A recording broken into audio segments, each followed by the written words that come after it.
Bonjour Capricorne. Imaginons que septembre ne soit pas un mois ordinaire dans le calendrier, mais le moment propice à un grand nettoyage de printemps, réfléchi et en profondeur. Non pas dans votre appartement, mais dans la maison la plus importante que vous possédiez, celle de vos relations. Vous connaissez ce sentiment. Lorsque vous décidez de faire de l'ordre, vous ne commencez pas par tout jeter. D'abord, vous dépoussiérez délicatement chaque objet. Vous vous souvenez de son origine, de ce qu'il représente pour vous. C'est précisément ce que nous ferons durant la première moitié du mois.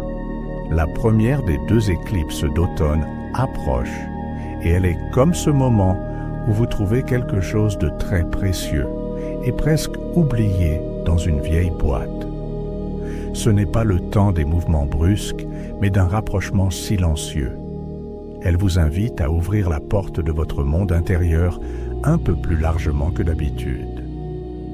À permettre à quelqu'un d'important de vous voir sans votre armure habituelle, d'entendre vos véritables pensées et pas seulement des formulations soigneusement choisies. C'est une occasion de ressentir à nouveau la connexion émotionnelle, de renforcer les fondations sur lesquelles tout repose. Pensez-y comme une chance de vous assurer que les objets les plus précieux de cette maison, les personnes, les sentiments, les souvenirs partagés, sont bien à leur place et en toute sécurité. La seconde moitié de septembre, marquée par la 2e éclipse, est l'étape suivante, tout à fait logique, de ce nettoyage. Une fois que vous avez compris ce qui vous est cher, ce que vous voulez conserver et faire fructifier, il est temps d'organiser l'espace en conséquence. Et c'est là que nous abordons le thème des limites personnelles. S'il vous plaît, ne prenez pas ce mot comme un signal de défense. Établir des limites, ce n'est pas construire un mur de forteresse et poster des sentinelles. C'est plutôt comme agencer judicieusement les meubles dans une pièce après le nettoyage. Vous le faites pour qu'elle soit confortable et qu'on y respire librement, pour que chaque objet ait sa place, pour que personne ne trébuche dans l'obscurité. Il en va de même dans les relations. Définir vos limites, c'est expliquer calmement et avec amour où commence votre espace personnel, ce qui est acceptable pour vous et ce qui ne l'est pas. Ce n'est pas un ultimatum, mais une invitation au dialogue. C'est prendre soin non seulement de vous, mais aussi de l'autre personne, car des règles claires rendent la communication sûre et prévisible pour tous. Vous voyez, il n'y a aucune contradiction. Le moi vous guide sur un chemin très naturel, d'une profonde unité émotionnelle à la création d'une distance saine. D'abord, nous nous assurons de la valeur du lien, puis nous créons les meilleures conditions pour qu'il puisse grandir et se renforcer, sans étouffer ni blesser. C'est comme avec une plante. D'abord, vous choisissez la plus belle fleur, puis vous lui trouvez le pot idéal, ni trop petit, ni trop grand. Septembre vous donne l'opportunité de devenir un jardinier sage dans le jardin de vos propres relations. Ce mois ne parle pas de conflits et de ruptures, mais d'une harmonie consciente et d'un ordre qui naît de l'intérieur, de votre profonde compréhension de ce qui et de qui est vraiment important pour vous. Imaginez maintenant que la première éclipse en Poisson, qui nous attend, transforme votre maison commune avec votre proche en un espace à l'acoustique très sensible. Les murs deviennent comme perméables. Vous commencez à entendre non seulement les mots, mais aussi ce qui se cache derrière eux. Une légère anxiété dans la voix, une pointe de fatigue, une joie inexprimée. Ce n'est ni de la magie, ni de la télépathie. C'est simplement une empathie exacerbée à l'extrême que nous offre cet événement astrologique. Dans une telle maison, il est impossible de claquer la porte bruyamment sans provoquer un écho émotionnel dans chaque pièce. Impossible de cacher une mauvaise humeur, car elle se ressent comme un courant d'air froid sous la porte. Mais de la même manière, il est impossible de cacher la chaleur et la tension. Votre soutien silencieux, votre intérêt sincère, une tasse de thé préparée au bon moment, tout cela sera perçu non comme un geste quotidien, mais comme une véritable manifestation d'amour. C'est un moment où les conversations les plus importantes se déroulent sans mots, au niveau des regards, des touchés et d'un silence partagé qui devient soudainement confortable et plein de sens. Profitez-en pour écouter et, plus important encore, pour être entendu à une profondeur où les mots ordinaires ne parviennent pas toujours. Parlons maintenant de votre maître, Saturne. Il revient et beaucoup ont l'habitude de percevoir cela comme le début d'une période difficile et stagnante. S'il vous plaît, regardons cela différemment. Imaginez que vous ayez construit un bâtiment avec diligence et persévérance, le bâtiment de votre carrière, de votre famille, de vos convictions. Et maintenant, l'architecte en chef arrive sur le chantier. C'est Saturne. Il n'est pas venu pour tout détruire ou critiquer. Sa tâche est différente. Il est venu avec les anciens plans, ceux par lesquels tout a commencé, pour vérifier. Il se promène calmement dans les étages, tapote les murs porteurs, vérifie s'il n'y a pas de fissures, si vous n'avez pas dévié du plan initial. Sa visite n'est pas une punition, mais une inspection technique nécessaire avant la prochaine étape de construction, encore plus ambitieuse. Il pose des questions très lucides et parfois inconfortables. Ce que tu construis actuellement, est-ce toujours la maison de tes rêves, ou t'es-tu tellement laissé emporter par le processus que tu as oublié pourquoi tu avais commencé? Ces supports tiendront-ils le nouvel étage que tu prévois d'ajouter l'année prochaine? Ce n'est pas le moment de s'agiter et de commencer quelque chose de nouveau, mais de s'arrêter, de faire un bilan et de renforcer ce qui a déjà été créé. C'est une pause sage qui garantit que votre bâtiment tiendra des siècles et ne s'effondrera pas au premier coup de vent violent. Dans ce processus d'inspection honnête, un autre élément important nous aide, ce que l'on appelle la lune noire. Ne vous effrayez pas de ce nom. Ce n'est pas un présage de malheur, mais plutôt une puissante lampe de poche que l'architecte en chef utilise pour explorer les recoins les plus sombres et oubliés de votre bâtiment. La cave, le grenier, le débarras derrière le vieil escalier, là où vous préférez ne pas regarder. Il n'y a pas de monstres, juste de vieilles choses, vos peurs, vos rancœurs refoulées, ces traits de caractère que vous n'aimez pas en vous. Et ce qui est le plus intéressant, cette lampe de poche éclaire non seulement vos côtés sombres, mais aussi les ombres de vos proches. Et c'est là que réside la grande sagesse de septembre. Voir l'ombre chez l'autre, sa faiblesse, son imperfection, et ne pas se détourner, ne pas juger, mais l'accepter comme une partie intégrante du tout. C'est la forme la plus élevée de l'intimité. Comprendre que chaque maison a son grenier, avec de vieilles choses. Et le véritable amour, ce n'est pas quand vous brillez tous les deux dans un salon parfaitement éclairé, mais quand, avec une seule lampe de poche à deux, vous descendez dans la cave sombre pour y mettre de l'ordre, et que vous n'avez pas peur de ce que vous pourriez y découvrir. Septembre vous propose non seulement de ressentir le lien et de le tester, mais aussi de l'accepter dans sa plénitude, avec sa lumière, son ombre et toutes les nuances qui le rendent vraiment vivant. Vers le milieu du mois, ce travail intérieur commencera à porter ses fruits et de la manière la plus inattendue. Imaginez que vous receviez soudain des appels du passé. Il ne s'agira pas nécessairement de personnes réelles, même si c'est possible. Il s'agira plutôt de situations qui vous sembleront étrangement familières. Vous aurez l'impression de vous retrouver à la même croisée des chemins que vous avez déjà connus il y a 1 an ou 2. Vous ferez face aux mêmes dilemmes au travail ou dans vos relations. Vous entendrez une question à laquelle vous pensiez avoir répondu depuis longtemps. Et la première réaction, bien sûr, pourrait être l'irritation. Mais combien de fois encore j'ai déjà appris cette leçon?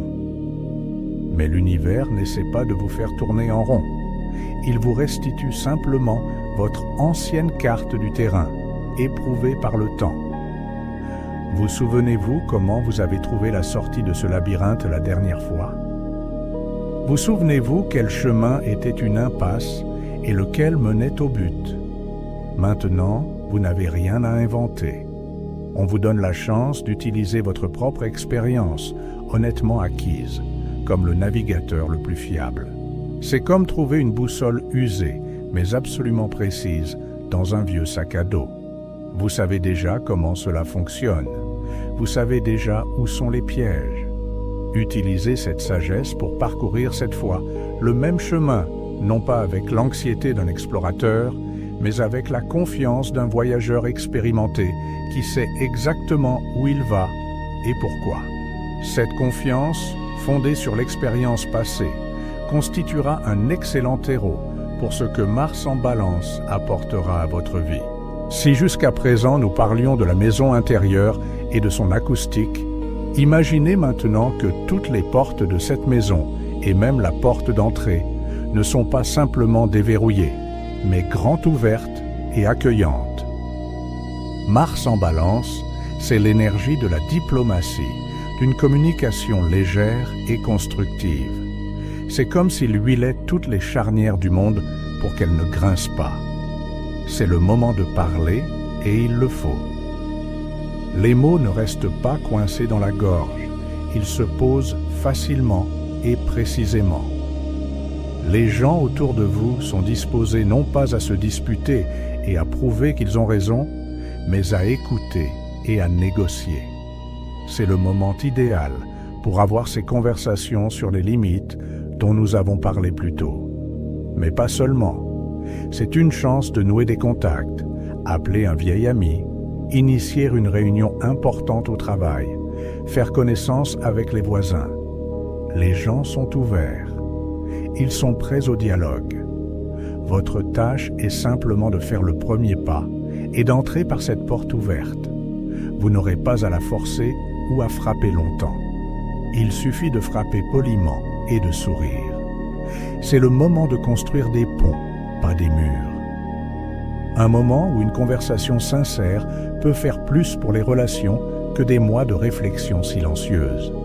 Profitez de cette opportunité pour dissiper les malentendus, partager vos projets et simplement ressentir à quel point il est facile et agréable de communiquer lorsque tout le monde est prêt à faire un pas. Et une fois ces conversations terminées, une fois l'air pur et transparent, il est temps pour la deuxième éclipse, cette fois en Vierge. C'est comme si, après une longue et sincère discussion en famille sur la manière dont vous voulez vivre ensemble, vous vous mettiez tous à l'œuvre. Les mots sont prononcés, les sentiments sont compris, et maintenant, il est temps de mettre de l'ordre, un ordre parfait qui reflètera ces nouveaux accords. L'éclipse en Vierge ne concerne pas les émotions, elle concerne le quotidien, au meilleur sens du terme. Il s'agit de transformer vos sentiments partagés en une routine quotidienne, pratique et saine. Il s'agit de faire en sorte que l'amour ne s'exprime pas seulement par des regards, mais aussi par qui promène le chien aujourd'hui et par le fait que chacun ait son temps de repos. C'est la création de petits rituels, mais très importants. Un dîner en commun sans téléphone, une promenade dominicale, l'habitude de dire merci pour les petites choses.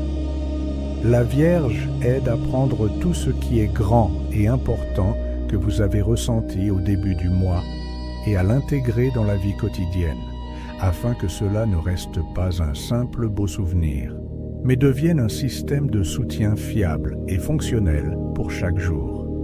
C'est l'acte de soin le plus pratique et le plus terrestre. Créer pour l'amour un emploi du temps confortable et prévisible. Et l'univers, voyant votre travail acharné, décide de vous aider. À ce moment, alors que vous êtes occupé à ajuster votre vie, de nouveaux outils, étonnamment pratiques, se retrouvent soudain à votre disposition. C'est l'influence d'Uranus et de Pluton. Imaginez que vous essayez d'assembler une armoire complexe avec un seul vieux tournevis. Vous y arriveriez, bien sûr, vous êtes Capricorne, mais ce serait long et difficile. Et là, on vous apporte soudain une nouvelle visseuse sans fil avec un jeu complet d'embouts et un niveau laser. Le travail avance 10 fois plus vite et plus facilement. Il en est de même maintenant. Ce n'est pas une révolution qui balaie tout sur son passage. C'est une mise à jour technologique. Des solutions inattendues, mais génialement simples à de vieux problèmes pourraient vous venir à l'esprit. Une nouvelle méthode de travail pourrait apparaître, vous faisant gagner des heures. Ou vous pourriez soudain maîtriser une application qui vous aidera à organiser votre budget familial ou votre emploi du temps. Ce n'est pas de la magie, c'est simplement l'occasion de regarder les choses habituelles sous un nouvel angle et de voir un chemin plus efficace. L'univers ne fait pas le travail à votre place, mais il vous donne les meilleurs outils possibles pour que vous puissiez le faire brillamment et avec moins d'efforts. Soyez ouverts à la nouveauté, essayez, expérimentez, votre visseuse personnelle vous attend déjà. Et quand votre maison est en ordre, quand vous avez les outils les plus modernes entre les mains, un autre événement important se produit. Mars entre en Scorpion, et c'est un afflux de puissance des plus intenses. Si jusqu'à présent vous planifiez, ajustiez, vous prépariez, maintenant un vent arrière si fort et régulier souffle dans vos voiles que votre navire quitte sa place et fonce vers son but. Ce n'est pas une énergie nerveuse et agitée. C'est une puissance profonde et concentrée qui vient de l'intérieur. C'est ce sentiment précis où vous savez exactement ce que vous voulez et où vous avez absolument toutes les ressources pour l'atteindre. C'est le moment de débloquer ces grandes et lourdes affaires pour lesquelles vous manquiez auparavant de courage ou de force. Ce projet qui semblait insurmontable, cette conversation qui exigeait non seulement de la diplomatie, mais une véritable bravoure intérieure. Mars en Scorpion vous donne cette bravoure et cette force de percer. Il aide non seulement à commencer, mais à aller jusqu'au bout, à creuser jusqu'à l'essence même, à résoudre un problème une fois pour toutes, et non à simplement le masquer. C'est votre super pouvoir pour la fin septembre. Après tout le travail intérieur accompli, après toutes les vérifications et les ajustements, vous recevez un cadeau mérité, l'énergie pour un pas décisif en avant. Et pour que ce pas décisif soit non seulement puissant, mais aussi précis, traçons quelques repères simples, quelques balises sur votre carte de septembre. Ce ne sont pas des règles, mais plutôt des conseils amicaux qui vous aideront à ne pas vous égarer. Le premier repère concerne cette acoustique sensible dans la maison de vos relations. Essayez, pendant au moins une semaine, de faire une petite expérience. Au lieu de la question habituelle du soir, comment s'est passée ta journée? Qui implique souvent un rapport formel sur les activités. Posez-en une autre. Qu'as-tu ressenti aujourd'hui? Ou quel moment aujourd'hui t'a fait sourire? Et lequel t'a attristé? Vous seriez surpris de voir à quel point un simple changement de formulation modifie tout. Il déplace la conversation du niveau des événements au niveau des expériences, là où vit la véritable intimité. C'est une invitation à retirer l'uniforme de travail et à être simplement soi-même, vulnérable et authentique. C'est cette conversation sans mots dont nous parlions, mais revêtue d'une forme verbale très délicate. Un seul dialogue de ce genre par semaine peut faire plus pour vos fondations que des années passées à regarder des séries ensemble. Le deuxième repère concerne le rangement. Rappelez-vous l'éclipse en Vierge et son amour pour les systèmes clairs et sains. Choisissez une seule petite chose du quotidien qui crée constamment une micro-tension entre vous et vos proches. Peut-être sont-ce des chaussettes éparpillées dans la maison, ou l'éternel débat sur le tour de vaisselle, ou l'habitude de l'un de vous d'être en retard de 5 minutes qui se transforment en 15. Il n'est pas nécessaire d'organiser des confrontations globales. Asseyez-vous simplement et en utilisant l'énergie de Mars en Balance, concluez calmement comme des partenaires commerciaux un petit accord très spécifique. Par exemple, convenons que la vaisselle sale ne reste pas dans l'évier plus d'1 heure. Ou, je partirai de la maison 10 minutes plus tôt et tu arrêteras de me presser. Il ne s'agit pas de pinailler. Il s'agit d'éliminer une source quotidienne d'irritation qui, comme l'eau qui goutte d'un robinet, sape imperceptiblement même les murs les plus solides. Créez un petit rituel d'ordre et il libérera une énorme quantité d'énergie pour quelque chose de plus agréable. Et le 3e repère, le plus simple et le plus puissant. Quand vous ressentirez cet afflux de force de Mars en Scorpion, n'essayez pas d'embrasser l'impossible. Regardez votre liste de tâches importantes et intimidantes. Choisissez la plus essentielle. Et maintenant, oubliez-la. Pensez uniquement au tout premier, au plus minuscule, au plus élémentaire, pas qu'il faut faire pour elle. Pas écrire un plan d'affaires, mais créer un nouveau document Word et écrire le titre. Pas commencer les rénovations, mais regardez sur Internet 3 options de carrelage pour la salle de bain. Faites juste ce seul pas et arrêtez-vous. Vous signalerez à votre cerveau et à l'univers que la glace est brisée. Vous transformerez un bloc insurmontable en un petit caillou facile à déplacer. Et ensuite, l'inertie fera son travail. Vous voyez, septembre n'exige pas de vous des exploits. Il demande seulement un peu d'attention, d'honnêteté et de soin. C'est un mois où les plus grands changements commencent par les pas les plus silencieux. C'est votre moment, sans hâte ni agitation, d'ajuster votre boussole intérieure, de renforcer vos murs et de dégager le chemin pour l'avenir. Suivez ce chemin calmement et avec assurance. Vous n'êtes pas seul. Chaque pas que vous faites vers vous-même est un pas que le monde fait vers vous. Respirez plus profondément. Vous y arriverez.